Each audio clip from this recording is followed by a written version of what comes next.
Let's talk about real information here. Real information on the Fed, what's actually going on with inflation. I'm going to also talk about my personal playbook on how I think this plays out, my thesis on how this plays out over 2022.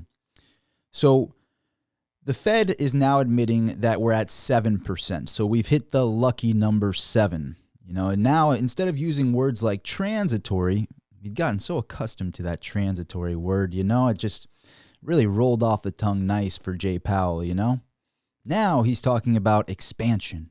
We're going to expand to the new climate that we're in. It's an expansion now. No longer transitory. And they picked the picked words, They're very well selected over there. But I have something that exposes just how flawed the CPI data really is. And it's the core CPI. So the core of CPI exposes just how flawed the CPI numbers are, because the CPI numbers that we're being told is 7%. That's what they're telling us. I personally think it's well over 15%. That's my personal opinion, just a YouTuber, not a financial advisor, disclaimer. But we're being told it's 7%. That's what the recent December results are. What the core CPI data proves about the regular CPI data, I guess you could call it, is it makes no sense at all, because the core CPI they're saying is 5.5%. Now, this is something a lot of people, I'm not seeing anybody actually talking about this, but it's something that really rang true to me when I saw it. The core CPI is 5.5%, and they say the regular CPI is 7%. Well, that's only a measly 1.5% difference. Do you know what the core CPI is taking out the two of the most important sectors, which is energy and food? So when they say core CPI is 5.5%, they're talking about CPI minus the energy sector and the food, which is like what everybody sees when they see inflation. That's where it really hurts the average American out there. Gas prices are up well over 50%, and probably counting. And they're telling me that taking energy, and by the way, gas really isn't included in the main CPI. This is why it exposes that the gas and energy the energy and the food really wasn't being shown in the regular CPI. Because if it was, it'd be much higher. So the core CPI just proves that it's not, they're playing pretend. The first number of 7% doesn't really include energy and food in the way that you think it would. What it really does is it handpicks little parts of those sectors. But excluding the handpicked sectors in energy and food that's in the original 7%, it only gets to 5.5%. Gas up over 50%, and it only takes 1.5% to get to the core CPI, excluding energy. Well, gas really isn't even the first one. You get the point. The data is handpicked and very skewed. That's the first thing I wanted to talk about. Now, a lot of people are saying, well, if they raise rates, the stock market is going to enjoy that. It's going to be good for the stock market. Really? After all this money printing and enjoying all that money printer go burr, having these lofty valuations in the stock market, usually it's a stock market channel that says that. One of those stock trader extraordinaire channels out there that buy stocks that have, non-existent price to earnings ratios in the thousands. PEs in the thousands. They've been, to me, I see a stock market, people that are in equities that are very spoiled right now and trying to grab at straws to try to, if they raise it a measly 0.9%, they're saying they're going to do 4 rate hikes, right? That's what they're talking about in the Fed. And in my videos, I ramble a little bit, but I go over real information in them. So hopefully it's worthwhile. If it is, appreciate it if you smash the like button. Appreciate it if you hit subscribe. I got nothing to sell you in the description down there. If you want to follow me on Instagram, would really appreciate it. At Rob Sultan on Instagram. That's pretty much all I can chill. But I want to just talk directly, unedited in these videos. But there's a big difference between fear and trust. So these stock market channels, they say, well, why the dollar index going up? Why is the dollar stabilizing right now? And the stock market is still at these lofty levels. It barely is getting touched by all of this information. When they raise rates, it's going to be good for the stock market. What I would say is there's a big difference between fear and trust. I think the dollar index is showing artificially a stable dollar because people are fearful right now. It's not that they trust the dollar. The dollar's back to nothing and has been printed to oblivion. It's that they fear what happened in a prior market collapse in 2007, 8, 9. And they know that having dollars at the right time to play hot potato with was a very valuable thing. I've talked about that a lot in this channel, where if you have the powder dry, if you have dollars there ready to go and the market corrects, there's opportunity there. If we have an overall major market correction, it might bring down precious metals, Bitcoin in the short term. It might bring down real estate in the short term. And then if you have powder dry ready to throw at it at the right opportune moment, it's very valuable. So I think that smart money right now is moving into liquid dollars, not because they trust the dollar, not because they think that the rate is going to be raised and that's going to solve all these problems. Like, really? They're doing 4 separate rate hikes of a measly quarter of a point. Not even in points. They're saying the inflation is at 7%. I think it's much higher than that, but let's just go by their flawed number. So that's 7%. They're raising it 0.25, 0.25, 0.25 to be at, and they're keeping it under 1% because they, God forbid, they get it over 1% in 2022, but their goal is 0.9%. And they're not going to raise rates until they get finished tapering. And right now, they're still money printing. They're still doing QE, and interest rates are at 0. So, I mean, let's call it like it is. This is completely just fugazi. Like, it makes no sense at all. And I just kind of wanted to bring up the DXY though real quick, because a lot of people think that the DXY is showing strength. I think it's showing fear. I don't think that this is trust. And so if they do raise rates, they have to raise it like they did in the early 80s, under Paul Volcker. Like, basically, the last time we experienced raises like this is back. I mean, hikes in the percentage of the CPI like this is back when we went through stagflation. I've made a lot of videos on stagflation. I highly recommend watching those after this one. Maybe there'll be a link in one of the corners at the end of the video. But I would argue we're in stagflation right now. And the only way that they're going to actually stabilize things and get rid of inflation and win this, war against inflation is if they raise rates higher than what inflation is. And excuse me, I think inflation is over 15%. Do you see them raising rates to the double digits? Because a measly 0.9% is going to do nothing. And here's another fact. This is a mind-boggling thing. And nobody's talking about this. I haven't seen one YouTube channel talking about this, and so let me know what you think in a comment down below. Would really appreciate your input. I'm always looking at the comments. I'm always learning from the comments. There's stuff in there that I forget to talk about, so it's really great to have that back and forth here on YouTube. But something nobody's talking about is if it's not transitory like they said, and we're getting used to expansion is the new term. Like, what? If that's the case, and we're getting used to it steadily going from, 6 point some odd percent, then a little bit more, then at 6.8%, now 7%, and just steadily going up, well, guess what? If it stays and it's not transitory, like it's obviously showing right now, it compounds. Yep, you heard it. Inflation would compound. If it stays at 7%, and they raise it, they raise a 0.9%, measly 0.9% as it's going up 0.2 every single time they talk. And it's probably going up 1% every time they talk, 2% every time they talk, but they're just saying it's 7%. But say it's even 7%. Use their faulty numbers. Is 0.9% going to stop inflation? No. They would have to raise it to double digits to stop inflation. And you really think the stock market would enjoy that?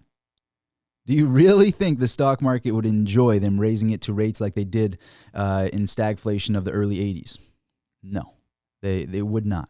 And right now, what I argue is going to happen, just my personal opinion, not financial advice, disclaimer, I think that they talk a big game, but the Fed and government, they react to the current climate of crisis. So when a crisis develops, all cards are out the window. They just throw it all away. Okay, well, we said we're going to raise it to 0.9%, but we raised it a measly 0.25%, and it turns out the whole stock market is collapsing now, so we're going to have to keep doing QE. We might even do negative interest rates. People haven't wrapped their mind around that. They're just going to start funneling more and more money into the market based on if we see a market crashing, because that's all the tools that they have. And so what I think is happening is they're playing these. It bothers me that there's an entity trying to play the puppeteer of the monetary system. Like that's an okay thing. Money is your stored time. Nothing short of that. So when you have money, you gave up your time, your precious time on earth for that money to be compensated. When you start realizing that money is stored time, it really doesn't make you okay with somebody playing puppeteer with your stored time and telling you, oh, it's transitory, it's going to be fine, and we're going to raise rates, and the stock market's just going to be totally fine when we do that. We're going to stop infinitely printing money and helping the market artificially get propped, and that artificially propped market is going to be totally fine with us stopping this QE. So the money printer go burr for this whole time, interest rates at zero, and when we turn that off, nothing's going to happen in the stock market. It's just going to keep going up into infinity, perfectly fine. We're going to get used to this new expansion. It's mind-boggling to me that I watched I think it was Kevin or something like that, Meet Kevin or something, and he's talking about, oh, this is a good thing. It's like, yeah, well, I know where your money is. Like, yeah, it's great. It's a fantastic thing, but nobody's talking about that, and I'm joking, by the way. Nobody's talking about that if it stays consistently going up and up and up, that year over year it will start compounding.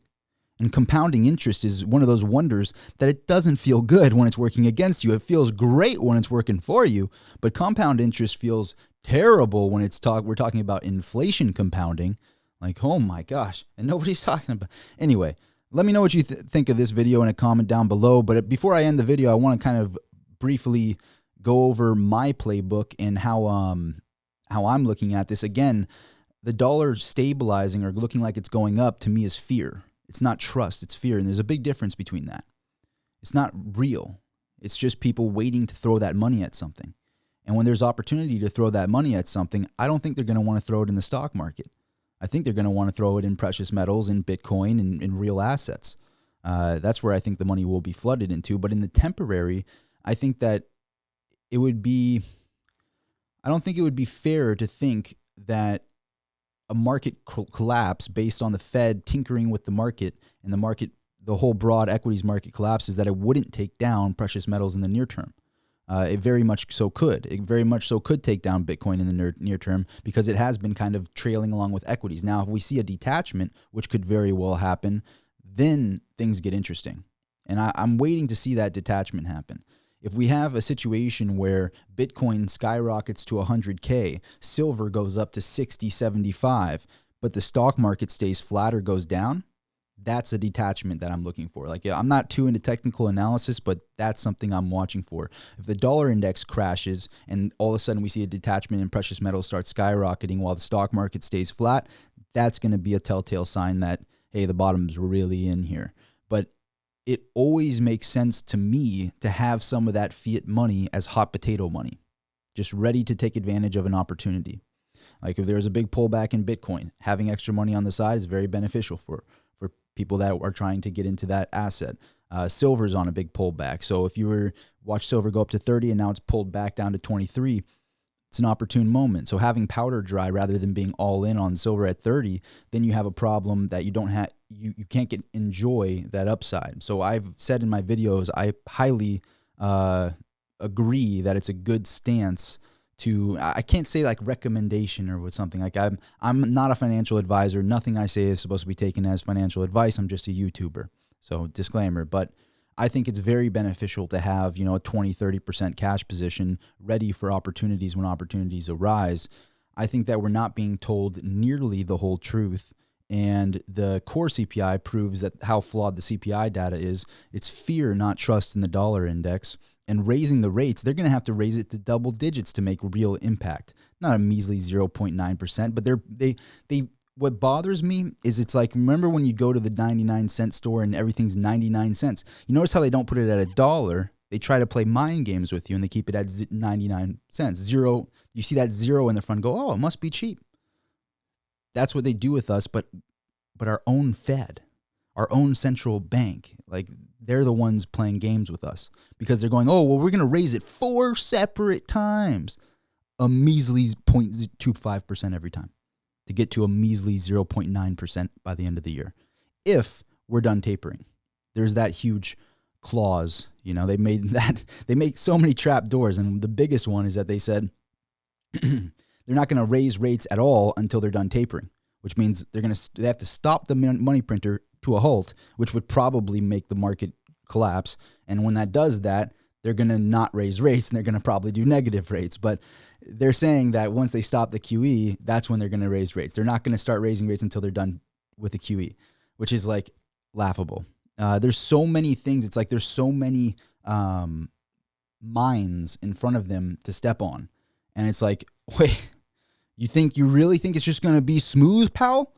You think this is going to be a smooth gravy train? You've artificially propped the market up trillions and trillions. You've printed over $13 trillion. And you think when you stop that, there's not going to be any obstacles? Really? It's just going to be gravy train? Anyway, this gets me riled up because it's just, I've noticed that like the stock market thing is a big aspect on YouTube, and a lot of people don't want to see their stock market, gains get hit. And I would rather just tell it like it is and how I see it. This is how I see it. Could I be wrong? Absolutely. Could I be right? I'll let you be the judge. Let me know in a comment down below. Hit the like button. If you don't agree, then hit the dislike button. I really do appreciate all the input, and we all learn together when you put the comments in there. I really like reading those. If you want to reach out to me, or if you want to follow me on Instagram, I've been posting there a lot, all of my collectibles and things like that, and getting a little bit more exposure to that audience. So if you want to follow me on Instagram, at Rob Sultan on Instagram, you can shoot me a DM there, and we can actually chat. So check that out.